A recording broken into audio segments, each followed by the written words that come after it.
আজকে আজকে প্রথম শুরু হচ্ছে ইউক্যারিওটিক সেল। এতদিন পর্যন্ত কী হচ্ছিল? এতদিন পর্যন্ত প্রোক্যারিওটিক সেল সম্পর্কে আলোচনা হয়েছে। আজকে প্রথম শুরু হচ্ছে কি ইউক্যারিওটিক সেল। ইউক্যারিওটিক সেল মানে কি? ইউক্যারিওটিক সেল মানে আমরা প্রথমে পড়েছিলাম যেটা প্ল্যান্টি, ফাঞ্জাই, অ্যানিমেলিয়া, এই যে বর্গগুলো, এই বর্গগুলো নিয়ে এখানে। তাহলে ইউক্যারিওটিক সেলের প্রথম সেল স্ট্রাকচার সম্পর্কে জানা যায়। সেল স্ট্রাকচার সম্পর্কে জানতে গেলে প্রথম মোটামুটিভাবে দেখতে একটা সেল নিয়ারলি অ্যাবাউট সেম এরকম দেখতে। তার একদম বাইরের স্ট্রাকচার কি? বাইরের স্ট্রাকচার ওর মতো বাইরের স্ট্রাকচার এটা কি? এটা হচ্ছে সেল ওয়াল, এটা হচ্ছে একদম বাইরের স্ট্রাকচার। দেন এটা কি? এটা হচ্ছে আমাদের সেল মেমব্রেন। সেল মেমব্রেন, এই সেল ওয়াল সেল মেমব্রেনের মধ্যেকার যে স্ট্রাকচার, মধ্যেকার যে বিভিন্ন রকম অর্গানেল রয়েছে, সেই অর্গানেলগুলো কোনটা কি সেই সম্পর্কে একটু আগে প্রথমে আইডেন্টিফিকেশান করে দিই। এই যে টোটাল স্ট্রাকচারটা, এই পুরো টোটাল স্ট্রাকচারটা, কোন টোটাল স্ট্রাকচারটা? এইটুকুনি অংশ, এইখান থেকে নিয়ে এই যে গোলাকার যে অংশটা, এই অংশটাকে টোটালি কি বলে? এই অংশটা টোটালি নাম কি? এই অংশটা টোটালি শুধু এই পার্টটা কিন্তু নয়, এই অংশটা বাদ, এই অংশটা বাদ, এটা বাদ, অনলি গোলাকার অংশটা। অনলি গোলাকার অংশটার নাম কি? গোলাকার অংশটার নাম হচ্ছে আমাদের নিউক্লিয়াস। গোলাকার অংশটার নাম কি? নিউক্লিয়াস। নিউক্লিয়াসের মধ্যেকার আগে অংশগুলো বলে দিই। গোলাকার অংশটার নাম হচ্ছে নিউক্লিয়াস।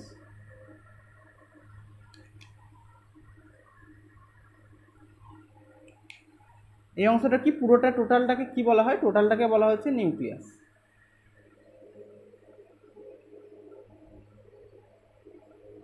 টোটালটাকে বলা হচ্ছে নিউক্লিয়াস।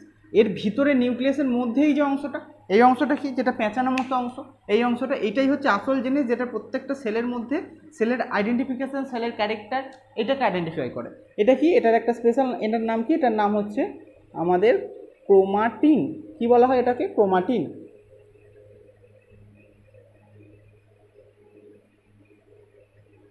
ক্রোমাটিন। ওকে, এই অংশটা এই নিউক্লিয়াসের সঙ্গে লেগে থাকে, অর্থাৎ নিউক্লিয়াসের এই বাইরের এটাকে কি বলে? এটাকে বলে হচ্ছে nuclear membrane. Double membrane structure হয় নিউক্লিয়াস। এই যে নিউক্লিয়ার মেমব্রেন, এই নিউক্লিয়ার মেমব্রেনের সঙ্গে যেটা লেগে রয়েছে, এই অংশটা কি? এই অংশটা এই পুরো এই স্ট্রাকচারটাকে নিয়ে বলা হয় এন্ডোপ্লাজমিক রেটিকুলাম। এন্ডোপ্লাজমিক রেটিকুলামের সঙ্গে এই যে লাল লাল যে বিন্দু বিন্দু অংশগুলো জুড়ে রয়েছে, এগুলো কি? এগুলো হচ্ছে রাইবোজোম। অর্থাৎ কিছু কিছু এন্ডোপ্লাজমিক রেটিকুলামের সঙ্গে রাইবোজোম অ্যাটাচমেন্ট থাকে, তখন সেটাকে কি বলা হয়? আর কিছু কিছু রাইবোজোম অ্যাটাচমেন্ট থাকে না, কার সঙ্গে? এন্ডোপ্লাজমিক রেটিকুলামের সঙ্গে, তখন সেটাকে কি বলা হয়? এই অংশটাকে বলা হয় smooth endoplasmic reticulum. Smooth endoplasmic reticulum. আর এই যে অংশটা, এই অংশটাকে কি বলা হয়? এই অংশটাকে বলা হয় রাফ এন্ডোপ্লাজমিক রেটিকুলাম। কেন রাফ এন্ডোপ্লাজমিক রেটিকুলাম? কেন এটাকে স্মুথ এন্ডোপ্লাজমিক রেটিকুলাম বলা হয়? মোটামুটিভাবে একটু আউটলাইন স্ট্রাকচার বলে দিই। এই যে এন্ডোপ্লাজমিক রেটিকুলাম, এই এন্ডোপ্লাজমিক রেটিকুলামের ওপরে রাইবোজোম যদি লেগে না থাকে, তাহলে এর স্ট্রাকচারটা কী হয়? স্ট্রাকচারটা স্মুথ বা মোলায়েম আকার হয়। সেই জন্য এটাকে কি বলে? সেই জন্য এটাকে বলা হয় স্মুথ এন্ডোপ্লাজমিক রেটিকুলাম। আর এর উপরে রাইবোজোম লেগে থাকার জন্য এর সারফেসটা কী হয়? সারফেসটা হচ্ছে যে রাফ হয়, সেই কারণে এটাকে বলা হয় রাফ এন্ডোপ্লাজমিক রেটিকুলাম। তাহলে এর মধ্যে পার্থক্য তো এই স্ট্রাকচারগত দিক থেকে হলো। কার্যগত দিক থেকে পার্থক্য কি? কার্যগত দিক থেকে এর উপরে রাইবোজোম লেগে থাকার জন্য এ কী করতে পারে? হচ্ছে প্রোটিন প্রোডাকশন করতে পারে। অর্থাৎ এর মধ্যে রাইবোজোমকে আমরা বলেছি প্রোটিন ফ্যাক্টরি, সেই হিসাবে এর মধ্যে লেগে থাকা যে রাইবোজোম, সেই রাইবোজোম প্রোটিন প্রোডাকশানে অংশগ্রহণ করতে সাহায্য করে। এবার এই অংশটা কি? এবার এই যে অংশটা, এই অংশটা, এই যে এই ভেসিকেলটা, এই ভেসিকেল টাইপের অংশটা কি? এর নাম কি? আর এর নাম কি? এই অংশটার নাম হচ্ছে আমাদের গলগি বডি বা গলগি অ্যাপারেটাস। কি বলে এটাকে? গলগি বডি বা গলগি অ্যাপারেটাস। ওকে, এই অংশটার নাম কি? এই যে লাল রঙের ছোট্ট ছোট্ট ভেসিকেল টাইপের স্ট্রাকচারের অংশ, এই অংশটার নাম হচ্ছে লাইসোজোম। এই অংশটাকে কি বলে? এই অংশটাকে বলে লাইসোজোম। এই যে অংশটা গোলাকার, যেটা একটা ভ্যাকুয়াল স্ট্রাকচার টাইপের রয়েছে, এর নাম কি? এর নাম হচ্ছে আমাদের ভেসিকেল। এই ভেসিকেলটার নাম কি? এটা স্ট্রাকচারটা দেখতে ভেসিকেলের মতো, স্ট্রাকচারটার নাম কি? এর নাম হচ্ছে ভ্যাকুয়াল।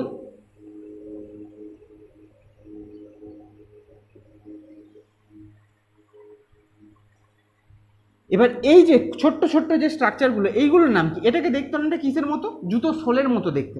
এই স্ট্রাকচারটাকে জুতো সোলের মতো দেখতে বলেই মনে রাখতে হবে। এই স্ট্রাকচারটার নাম কি? এই স্ট্রাকচারটার নাম হচ্ছে আমাদের মাইটোকন্ড্রিয়া। কি বললাম? এই স্ট্রাকচারটার নাম, এই স্ট্রাকচারটার নাম হচ্ছে আমাদের মাইটোকন্ড্রিয়া। এই স্ট্রাকচারটার নাম কি? এই স্ট্রাকচারটার নাম হচ্ছে আমাদের মাইটোকন্ড্রিয়া।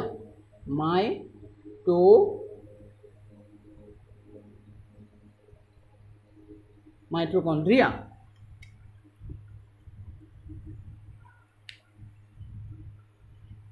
এই স্ট্রাকচারটার নাম কি?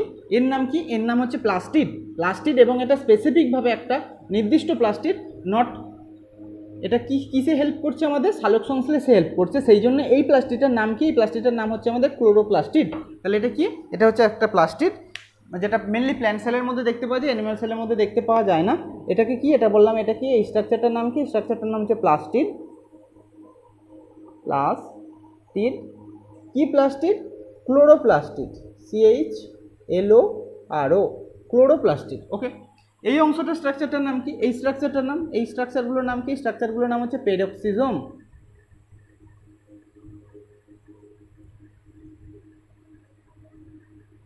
পেরক্সিজম। তাহলে মোটামুটিভাবে একটা ইউক্যারিওটিক সেলের স্ট্রাকচার কি কি বললাম? ইউক্যারিওটিক সেলের মোটামুটিভাবে বাইরের যেটা অংশটা সেটা হচ্ছে সেল ওয়াল, দেন ভেতরে থাকছে সেল মেমব্রেন। এর মধ্যে যে অর্গানেলগুলো রয়েছে সেই অর্গানেলগুলো কিছু কিছুভাবে যদি আলোচনা করা হয়, একদম যেটা সেন্ট্রালাইজেশন সেটা কি? সেটা হচ্ছে নিউক্লিয়াস থাকছে, নিউক্লিয়াসের মধ্যে থাকছে ক্রোমাটিন। এই নিউক্লিয়ার মেমব্রেন থেকে তৈরি হচ্ছে এন্ডোপ্লাজমিক রেটিকুলাম। সেই এন্ডোপ্লাজমিক রেটিকুলামের দুটো পার্ট, একটা হচ্ছে রাফ এন্ডোপ্লাজমিক রেটিকুলাম যার মধ্যে রাইবোজোম অ্যাটাচমেন্ট থাকছে, একটা হচ্ছে স্মুথ এন্ডোপ্লাজমিক রেটিকুলাম যার মধ্যে রাইবোজোম অ্যাটাচমেন্ট থাকছে না। দেন তারপর কি? তারপর আমরা পাচ্ছি গলগি বডি। গলগি বডি থেকে সেখানে হচ্ছে যে আমরা পরবর্তী ক্ষেত্রে পাচ্ছি লাইসোজোম। এদিকে কি থাকছে? ভ্যাকুওল। এটা দেখতে কি? এটা দেখতে জুতোর সোলের মতো দেখতে অনেকটা। এটাকে কি বলা হয়? মাইটোকন্ড্রিয়া। এটা হচ্ছে ক্লোরোপ্লাস্টিড, এটা হচ্ছে পেরক্সিজম। এটা মোটামুটিভাবে গেল ইউক্যারিওটিক সেলের স্ট্রাকচার। এবার আমরা যেটা নিয়ে আলোচনা করব সেটা হচ্ছে যে এই যে ইউক্যারিওটিক সেলের অনেকগুলো যে অর্গানেল পড়লাম, সেই অর্গানেলগুলোর মধ্যে কিছু কিছু রয়েছে কি?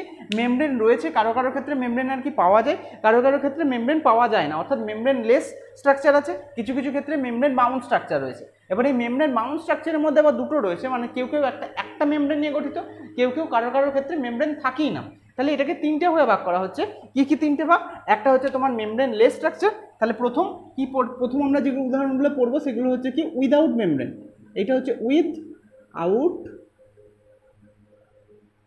মেমব্রেন অর্গানেল যেগুলো আমরা পাচ্ছি। উইদাউট মেমব্রেন অর্গানেল কি কি পাচ্ছি আমরা? দেখা যাক প্রথম কি পাচ্ছি। প্রথম পাচ্ছি হচ্ছে যে এই নিউক্লিয়াস। আমরা প্রথম যেটা পড়েছিলাম উইদাউট মেমব্রেন অর্গানেল, যেটা ইউক্যারিওটিক সেলের ক্ষেত্রে পাওয়া যাচ্ছিল, এই প্রোক্যারিওটিক সেলের ক্ষেত্রে পাওয়া যাচ্ছিল, যে উদাহরণটা বারবার লিখছিলাম সেটা হচ্ছে কি? আমাদের রাইবোজোম। মনে একটা প্রশ্ন দেখতে পারে, এটা কি শুধুমাত্র এন্ডোপ্লাজমিক রেটিকুলামের উপরই রাইবোজোম থাকতে পারে? না, এমনি সেলের মধ্যেও রাইবোজোম থাকতে পারে। তবে এন্ডোপ্লাজমিক রেটিকুলামের উপর রাইবোজোম থাকলে সেটাকে ডিফারেন্সিয়েশন যে এন্ডোপ্লাজমিক রেটিকুলামের হচ্ছিল দুটো থাকার জন্য, রাইবোজোম থাকার জন্য, রাইবোজোম না থাকার জন্য, সেই কারণে এখানে দেখানো হয়েছে। নচেত সেলের মধ্যেও তোমার হচ্ছে সেলের সাইটোপ্লাজমের মধ্যেও এন্ডোপ্লাজমিক রেটিকুলাম এই রাইবোজোম থাকতে পারে। তাহলে হচ্ছে রাইবোজোম। দেন হচ্ছে কি? দেন হচ্ছে যে সেন্ট্রিওল বলে একটা স্ট্রাকচার পড়বো। যে সেন্ট্রিওল স্ট্রাকচারটা কোথায় পড়বো আমরা? সেন্ট্রিওল স্ট্রাকচারটা আমরা পড়বো অ্যানিম্যাল সেল যখন পড়বো, অ্যানিম্যাল সেলের সেল ডিভিশনে সেন্ট্রিওল স্ট্রাকচারটা আমরা পড়বো, সেই সেন্ট্রিওল। দেন হচ্ছে আমাদের এই নিউক্লিয়াসের মধ্যে থাকা একটা স্ট্রাকচার রয়েছে যাকে বলা হয় নিউক্লিওলাস। কি বলা হয়? নিউক্লিওলাস। এই তিনটে স্ট্রাকচার মেনলি, এই তিনটে স্ট্রাকচার কি? উইদাউট মেমব্রেন, যার মধ্যে কোনো রকম কোনো বাইরের আউটার স্ট্রাকচারে কোনো মেমব্রেন থাকে না, উইদাউট মেমব্রেন স্ট্রাকচার এটা। তারপরে কি? তারপরে হচ্ছে যে কি? সিঙ্গেল মেমব্রেন স্ট্রাকচার কোনগুলো? সিঙ্গেল মেমব্রেন স্ট্রাকচার মানে কেবলমাত্র বাইরে একটা মেমব্রেন রয়েছে, সেই মেমব্রেন স্ট্রাকচারগুলো মেনলি কোনগুলো? সেইগুলো কি কি? এবার আসছে কি? Single membrane structure. Single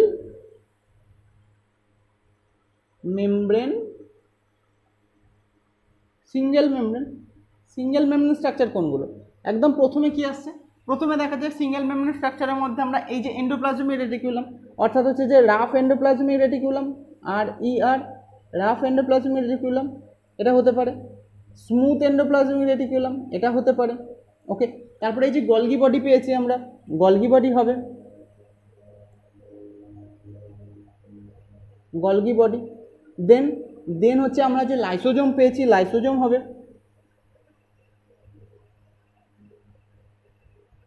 lysosome হবে। দেন হচ্ছে আমরা যেগুলো পেয়েছি তোমার হচ্ছে যে ভ্যাকুওল পেয়েছি, ভ্যাকুওল হবে, ভ্যাকুওল হবে। আমরা ওখানে যেটা পেয়েছিলাম যে সিলিয়া ফ্লাজেলা যেগুলো পেয়েছিলাম, সেই সিলিয়া ফ্লাজেলাটা হবে। সিলিয়া ফ্লাজেলা যে স্ট্রাকচারগুলো আমরা পেয়েছিলাম যে ইউক্যারিওটিক সেলের ক্ষেত্রে আমরা বলেছিলাম না যে ফ্লাজেলা দেখিয়েছিলাম, প্রোক্যারিওটিক সেলের ক্ষেত্রে আমরা ফ্লাজেলা দেখিয়েছিলাম, আর সিলিয়া একটা এমন একটা স্ট্রাকচার যেটা বলেছিলাম ইউক্যারিওটিক সেলের ক্ষেত্রে কেবলমাত্র পাওয়া যায়, সেইটা হবে, অর্থাৎ সিলিয়া, ফ্লাজেলা, আর কি হবে, আর হচ্ছে যে এই যে পেরক্সিজম পেয়েছি, পেরক্সিজম হচ্ছে সিঙ্গেল মেমব্রেন বাউন্ড স্ট্রাকচার।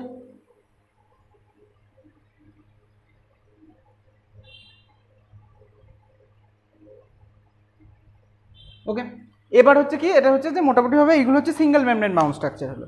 এবার আসছে কি, এবার হচ্ছে আমাদের ডাবল মেমব্রেন বাউন্ড স্ট্রাকচার কি কি, কিছু কিছু আছে যে যেমন হচ্ছে এই যে এইখানে এইটা আমরা দেখিয়ে দিয়েছি প্লাস্টিকের বাইরের আবরণ কি দুটো লেয়ার নিয়ে গঠিত, তাহলে এটা কি ডাবল মেমব্রেন বাউন্ড স্ট্রাকচার। এবার কি আসছে, ডাবল মেমব্রেন বাউন্ড স্ট্রাকচার।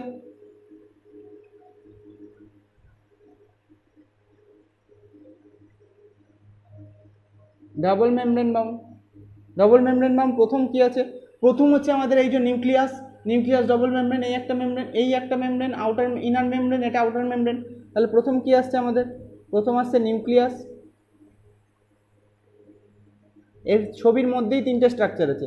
2 নম্বর স্ট্রাকচার কি, 2 নম্বর স্ট্রাকচার হচ্ছে আমাদের প্লাস্টিড। 3 নম্বর স্ট্রাকচার কি, 3 নম্বর স্ট্রাকচার হচ্ছে আমাদের মাইটোকন্ড্রিয়া। এই যে এটা হচ্ছে বাইরের লেয়ার, এইটা হচ্ছে ভেতরের লেয়ারটা বা ভেতরের মেমব্রেনটা তোমার হচ্ছে যে কুঁচকে গিয়ে বা ভেতরের মেমব্রেনটা এক্সটেন্ড হয়ে এই মাইটোকন্ড্রিয়ার এরকম জুতোর শোলের মতো স্ট্রাকচার গঠন করছে। তাহলে কি 3 নম্বরটা কি, 3 নম্বরটা হচ্ছে আমাদের মাইটোকন্ড্রিয়া।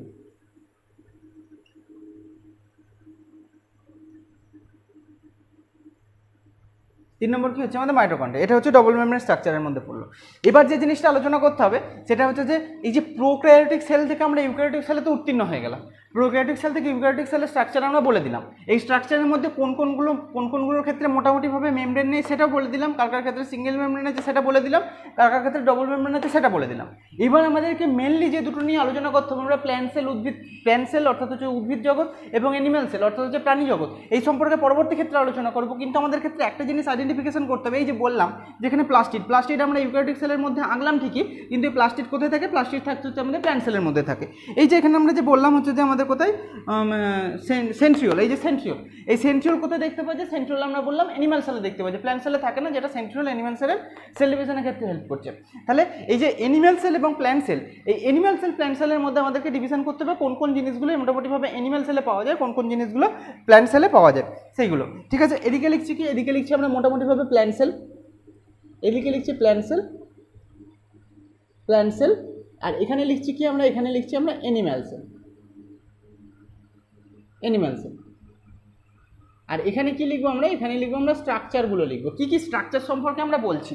প্রথম যে স্ট্রাকচারটা সম্পর্কে আমরা বলবো সেটা হচ্ছে যে কি, এখানে আস্তে আস্তে আসি যে রাইবোজোম। প্রথমটা কি, প্রথম পয়েন্ট হচ্ছে রাইবোজোম, সেন্ট্রিওল, নিউক্লিয়াস। তিনটে আগে বলে দিই। এক, রাইবোজোম,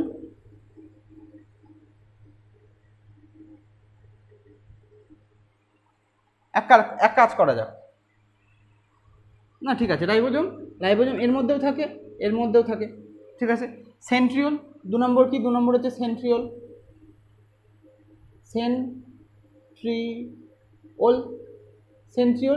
প্ল্যান্ট সেলে থাকে না, অ্যানিম্যাল সেলে থাকে।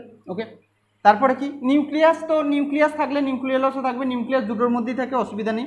Rough endoplasmic reticulum, smooth endoplasmic reticulum, Golgi body, তার মানে হচ্ছে ইয়ার এবং Golgi body, ER and Golgi body দেখা যাক। 3 নম্বর পয়েন্ট হচ্ছে ইয়ার মানে এন্ডোপ্লাজমিক রেটিকুলাম, এর মধ্যে দুটোই পড়বে, and Golgi body, Golgi both, উভয়ের ক্ষেত্রেই থাকে। তারপর হচ্ছে লাইসোজোম 4 নম্বর হচ্ছে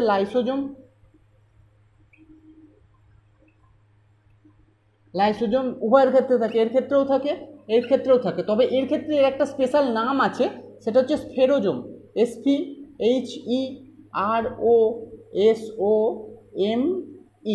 স্ফেরোজোম। এর ক্ষেত্রে একটা স্পেশাল নাম হচ্ছে প্ল্যান্ট সেলের ক্ষেত্রে লাইসোজোমের স্ফেরোজোম, অ্যানিম্যাল সেলের ক্ষেত্রে সেটি লাইসোজোম নামে চিহ্নিত। সিলিয়া, ফ্লাজেলা, পারক্সিজোম, এটা মোটামুটিভাবে সব ক্ষেত্রেই থাকে, যেটা থাকে না সেটা হচ্ছে প্লাস্টিড। আচ্ছা, 5 নম্বর পয়েন্ট কি বলবো, 5 নম্বর পয়েন্ট বলবো প্লাস্টিড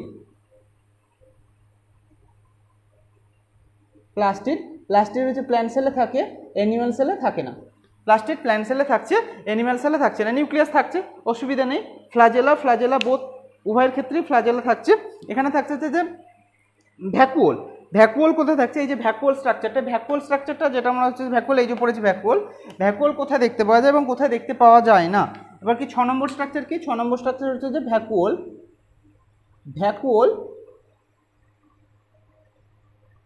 যেটা হচ্ছে মেনলি লার্জ ভ্যাকুয়াল, বড় ভ্যাকুয়ালটা লার্জ স্যাপ ভ্যাকুয়াল। স্যাপ মানে হচ্ছে যেটা হচ্ছে যে রসদ বা জলীয় অংশটাকে নিয়ে রাখবে, সেটা হচ্ছে কি আমাদের প্ল্যান্ট সেলে থাকে বাট অ্যানিম্যাল সেলে থাকে না।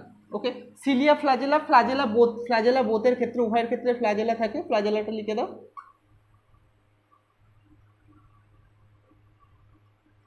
ফ্ল্যাজেলা প্ল্যান্ট সেলের ক্ষেত্রেও থাকে, অ্যানিম্যাল সেলের ক্ষেত্রেও থাকে। এইটা গেল মোটামুটিভাবে অ্যানিম্যাল সেল প্ল্যান্ট সেলের পার্থক্য। তাহলে এতক্ষণ পর্যন্ত আমরা প্রোক্যারিওটিক সেল সম্পর্কে বলেছি। এবার আস্তে আস্তে আমরা ইউক্যারিওটিক সেলের মধ্যে ঢুকলাম। ইউক্যারিওটিক সেলের স্ট্রাকচার সম্পর্কে আলোচনা করলাম। ইউক্যারিওটিক সেলের স্ট্রাকচার আলোচনা করার পর আমরা কি পেলাম? ইউক্যারিওটিক সেলের স্ট্রাকচার আলোচনা করার পর আমরা বললাম যে কোনটা উইদাউট মেমব্রেন স্ট্রাকচার, কোনটা সিঙ্গেল মেমব্রেন স্ট্রাকচার, কোনটা ডাবল মেমব্রেন স্ট্রাকচার, এটা সম্পর্কে আলোচনা হলো। দেন হচ্ছে কি আলোচনা করলাম? আলোচনা করলাম প্ল্যান্ট সেল অ্যানিম্যাল সেলের মধ্যে পার্থক্য। প্ল্যান্ট সেলের মধ্যে মোটামুটিভাবে রাইবোজোম দেখতে পাওয়া যায়, সেন্ট্রিওল প্ল্যান্ট সেলে দেখতে পাওয়া যায় না, অ্যানিম্যাল সেলে দেখতে পাওয়া যায়। গলগি বডি, এন্ডোপ্লাজমিক রেটিকুলাম বোথের ক্ষেত্রে দেখতে পাওয়া যায়। লাইসোজোম দুটোর ক্ষেত্রে দেখতে পাওয়া যায়। প্ল্যান্ট সেলের ক্ষেত্রে সেটা স্পেশাল নাম স্পিরোজোম। প্লাস্টিডের ক্ষেত্রে কি? প্লাস্টিডের ক্ষেত্রে প্লাস্টিড কেবলমাত্র প্ল্যান্ট সেলের ক্ষেত্রে দেখতে পাওয়া যায়, অ্যানিম্যাল সেলের ক্ষেত্রে প্লাস্টিড থাকে না। যেখানে ভ্যাকুয়াল বা লার্জ স্যাপ ভ্যাকুয়াল যেটা নামকরণ, সেটা হচ্ছে প্ল্যান্ট সেলের ক্ষেত্রে আমাদের দেখতে পাওয়া যায়, অ্যানিম্যাল সেলের ক্ষেত্রে পাই না আমরা। ফ্ল্যাজেলা মেনলি প্ল্যান্ট সেলের ক্ষেত্রে দেখতে পাওয়া যায়, অ্যানিম্যাল সেলের ক্ষেত্রেও ফ্ল্যাজেলা দেখতে পাওয়া যায়। এটা হচ্ছে আমাদের মোটামুটিভাবে স্ট্রাকচার হলে। এবার যেটা সম্পর্কে আলোচনা করবো সেটা হচ্ছে যে বাইরের সেল মেমব্রেন। প্রথমে আগে সেল মেমব্রেন আলোচনা করে নিই, দেন সেল ওয়াল আলোচনা করবো। সেল ওয়ালের মধ্যে বিশেষ কিছু নেই, সেল মেমব্রেনটা সম্পর্কে প্রথমে আগে আলোচনা করে নিই। সেল মেমব্রেন কোত্থেকে কি উৎপত্তি হয়েছে, সেল মেমব্রেন দেখতে কেমন, সেল মেমব্রেনের স্ট্রাকচারগত পার্থক্য কেমন, সেল মেমব্রেনের মধ্যে কীভাবে ট্রান্সপোর্ট হচ্ছে, এই সম্পর্কে এখানে আলোচনা হচ্ছে।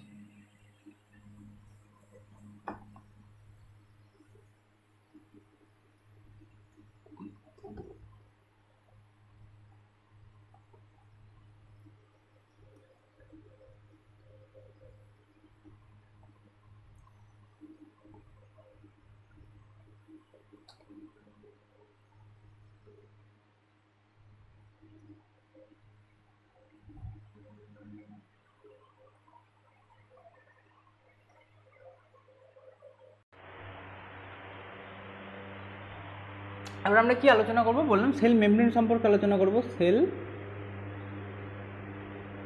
মেমব্রেন, যে সেল মেমব্রেন সম্পর্কে আলোচনা করতে গিয়ে প্রথম আমরা যেটা বলবো, সেল মেমব্রেন কোথায় পাওয়া যায়। Cell membrane present in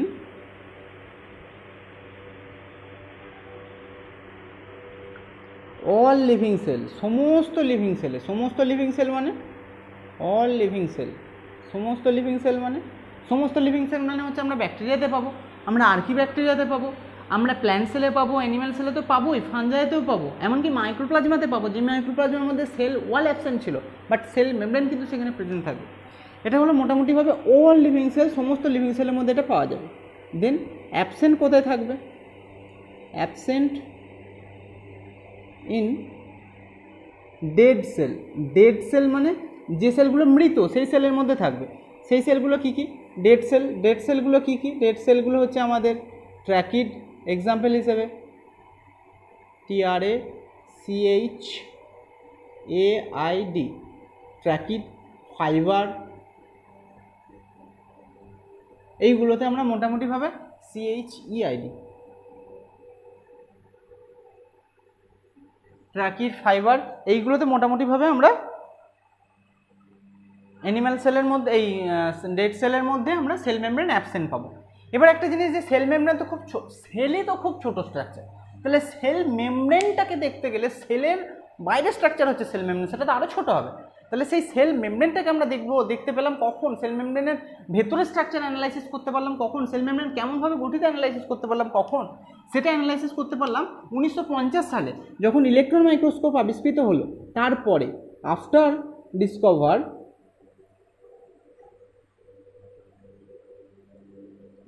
discover electron microscope,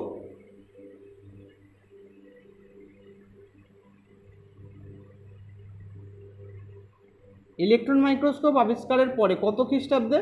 1950 1950 electron microscope আবিষ্কারের পরে সায়েন্টিস্ট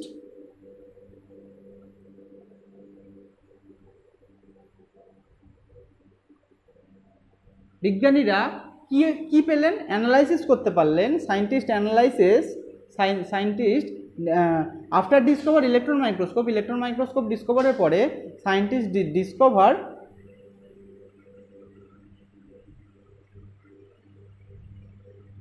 সেল মেমব্রেন স্ট্রাকচার।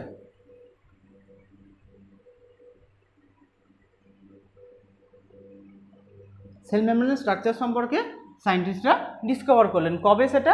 1950 সালের পরে। 1950 সালে ইলেকট্রন মাইক্রোস্কোপ আবিষ্কার হয়েছিল তারপরে।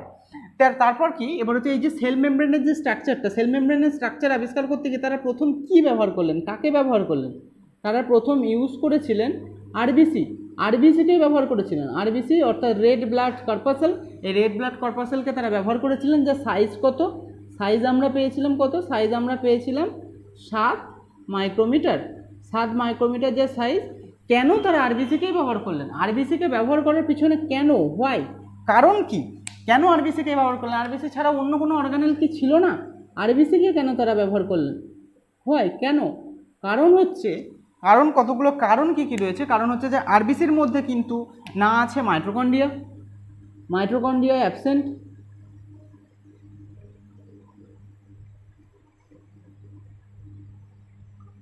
Mitochondria absent. দেন হচ্ছে Golgi body absent.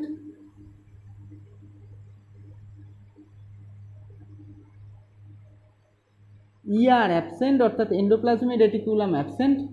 Nucleus absent.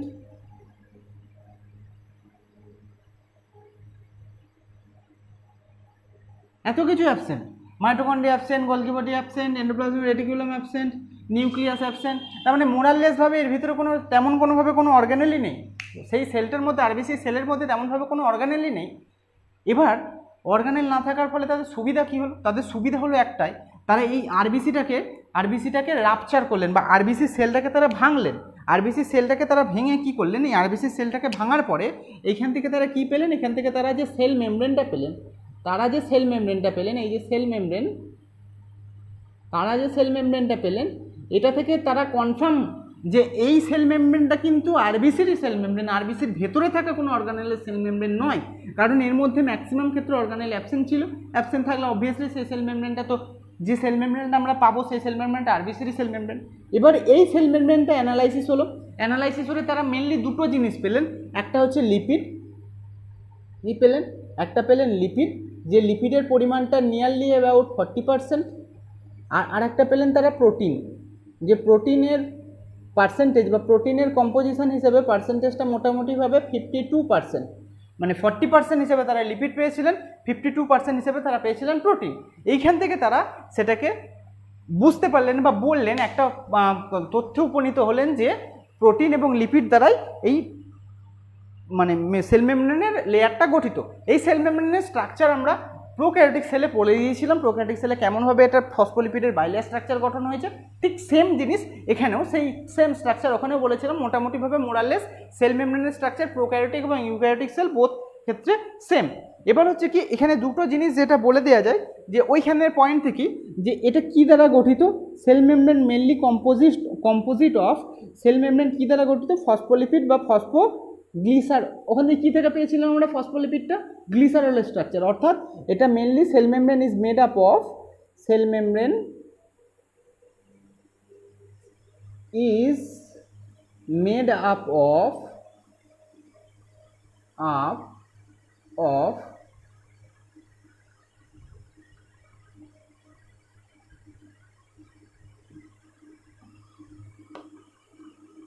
phospholipid, PHOS, phospholipid, और এটাকে ফসফোগ্লিসারাইড, PHOS,